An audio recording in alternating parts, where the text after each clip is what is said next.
When you hear the words rethinking the dollar, what's the first thing that comes to mind?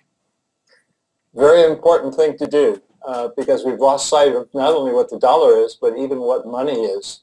You know, money is central to society.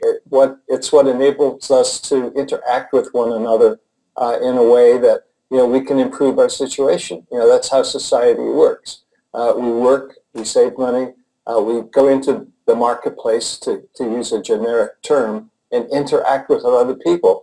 And other people are doing the same thing that we're doing. You know, they've worked, they've saved up some money, they go into the marketplace in order to fulfill their needs and fulfill their wants. And they use money as this means of communication with other people in order to create this exchange. And because everybody improves their situation by interacting with one another, our society continues to advance, and we continue to improve our standards of living. So money plays a very, very critical role. And what's happened is that we've lost sight as to what money is. You know, money is a tangible asset. It's not some piece of credit. It's not an IOU. And when I think of rethinking the dollar, you know, I think back to the problems that the framers of the Constitution had when they formed the Constitution. You know, the War of Independence, there was the first currency of the country was called the Continental.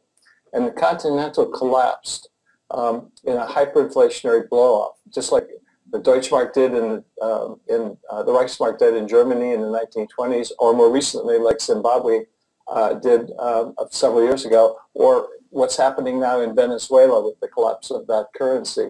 You know, when a currency is backed by nothing except government promises, it tends to be destroyed, and that's what happened with the Continental. And unfortunately, the dollar is on the same path.